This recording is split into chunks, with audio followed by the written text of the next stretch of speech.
What's up guys, my name is Aleva Shondo and I'm the lead photographer at Aleva Photography.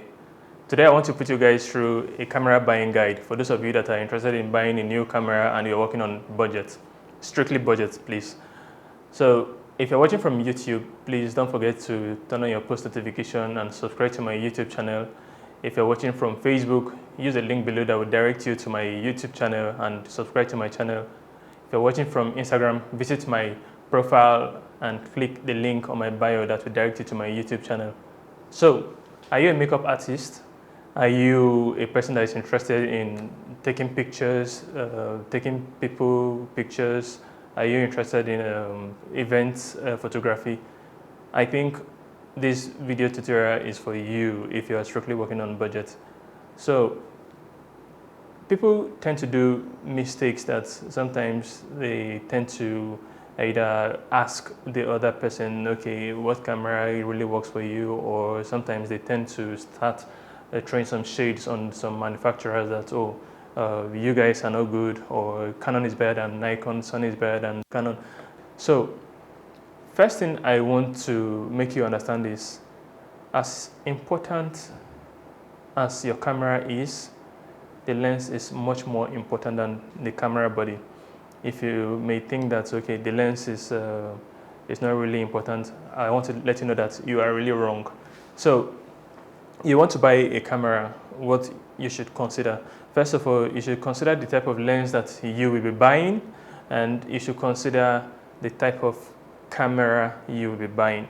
So how much do you have? That's the first question. When you put this into consideration, for those that don't really have much, how you're going to save your budget is by, first of all, saving your money for a better lens. You go to a camera store and they tell you that a particular camera costs like this.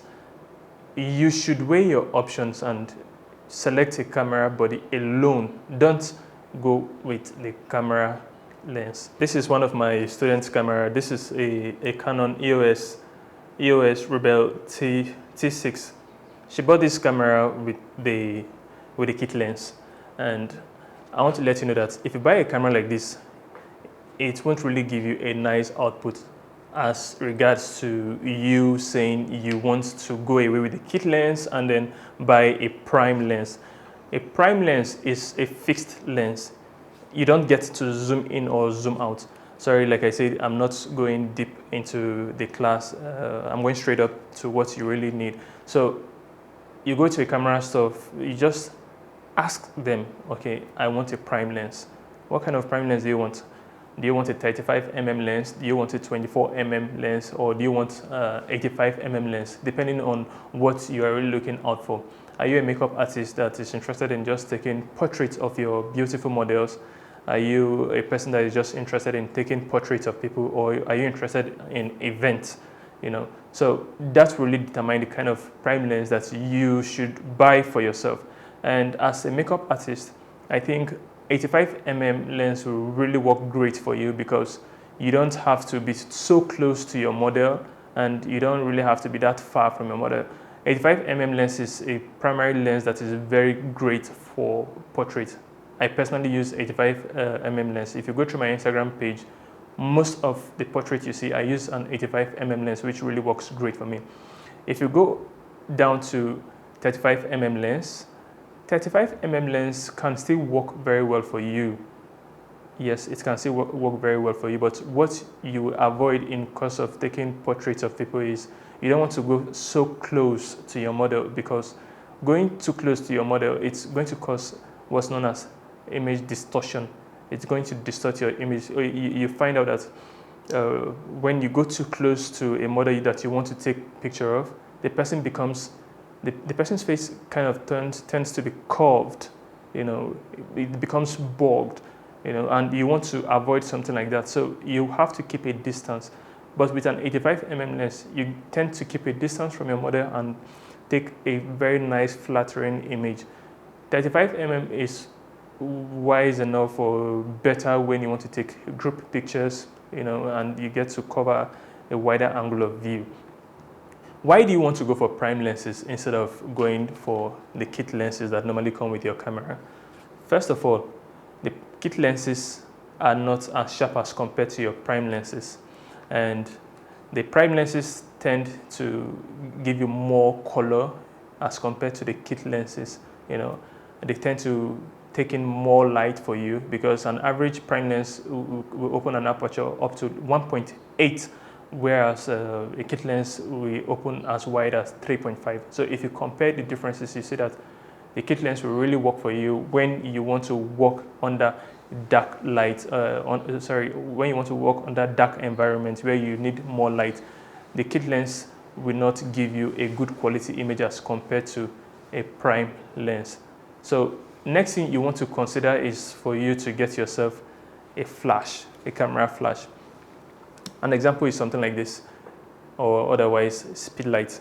You attach it to your camera, something like this, and it faces up, or if you want to, you turn it.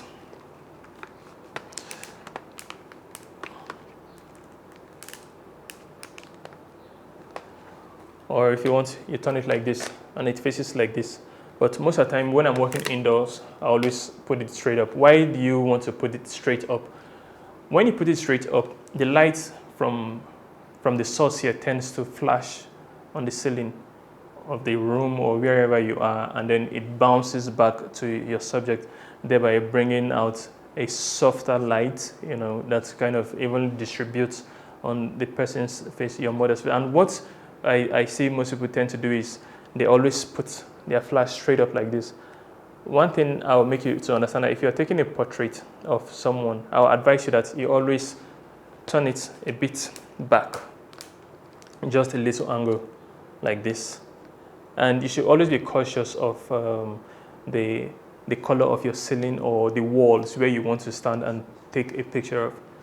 Like I said, I don't want to go into other topics, because this is really a buying guide, and we should save what I'm trying to say for another class here before we make this video unnecessarily long. Next thing you want to consider during your buying option is the camera ISO. How good can the camera perform under a high ISO? So those are thoughts that should always run through your mind. But for a start, you shouldn't be worried about buying either a Nikon, a Canon, or a Sony. What you should be interested in first is the camera. Is the camera an interchangeable lens camera? Can I change the lens of the camera? That's what you should be much more interested in. And secondly, so far as the camera can shoot in RAW, I bet you should consider it. Yeah, you should consider it if you're working on a budget, because what I've come to realize is, so far as the camera can focus very fast, so far as it can help you achieve sharp images, you should be concerned about post-production. Your post-production matters a lot in photography. If you know how to edit your pictures very well, all the errors that you tend to achieve while taking the pictures will be corrected in your post-production.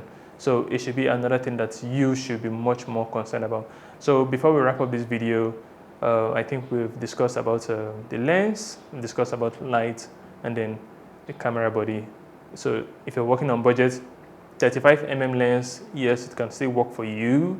You just get a 35mm lens, get a camera body, and you get a Speedlight. This, I believe, if you're really working on budget, 200,000 naira should be able to achieve something that you can start your photography business with, or whatsoever you want to do with your camera. You can get a Godox simple Speedlight for as cheap as 25,000, 30,000. You can get the 35mm prime lens. I think it's going for like 55,000 naira now. So I think that's 85,000 naira gone. And of course, 110,000 naira can get you a camera body, a nice one that you can start with. You don't need to start by saying, no, you want to go out and purchase a camera worth 400,000, 500,000 naira as a beginner. So I think it's advisable that you start from somewhere, you get to understand how the camera works for you working on budget. A mistake I did when I started my photography business in 2014 was spending so much on the Speedlight, which I didn't really benefit from it that much. So I think as of then, I bought a Nikon SB910 Speedlights for 90,000 naira. As of then, that was like converting to dollar. Sorry, I'm not good with such figures right now because dollar was like 200 as of then. Yeah, so that should be like sorry, you can figure that out. But now the SB910 is going for like 195,000 naira. So you can compare the differences as against the cheaper Godox options that we have. You can get a Godox Speedlight for as cheap as 45,000 naira, 55,000 naira. Speedlight that can serve you very well. So these are information that when you don't tend to know, you get to lose out. You know, you tend to spend more instead of spending less and then saving your money for another thing that could have helped you out, either like a reflector that can fill the shadows for you. You know, it can fill light in the shadows for you, or a good softbox, or some other things that you can invest in for your photography. So I think to a point I've made some points that, or I've made some suggestions for you that can help you out in course of your buying your camera buying options. You know, so don't be confused either between Nikon, Sony, or camera.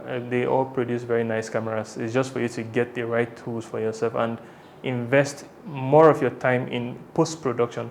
It really matters a lot. So for a start, you shouldn't be confused about which camera you should really buy. I think the 3 points I've given you here, camera body, lens, and lights, should really guide you through and put you through and let you know, okay, this is what I really need for a start. So thank you for watching this video. Please don't forget to subscribe to my YouTube channel and wait for my upcoming classes, and turn on post notifications so that you don't get to be left out whenever I post a new video. If you're watching from Facebook, use the link below and visit my YouTube channel, subscribe to my channel, and turn on post notification. If you're watching from Instagram, please visit my profile, click the link on my bio that will direct you to my YouTube channel, and subscribe to my YouTube channel. I want to give a shout out to Austin7070 who came through with a microphone that I'm using today, because over the course of some videos I've produced, a lot of people have complained about the sound output. But I was able to get a microphone from Austin7070 this time around, which has really improved my sound quality. So if you are really interested in getting a nice microphone that will work for you on budget, kindly visit Austin7070. I was able to get a Lensgo Microphone. Sorry, the model is too long, but it looks like this. It looks like this.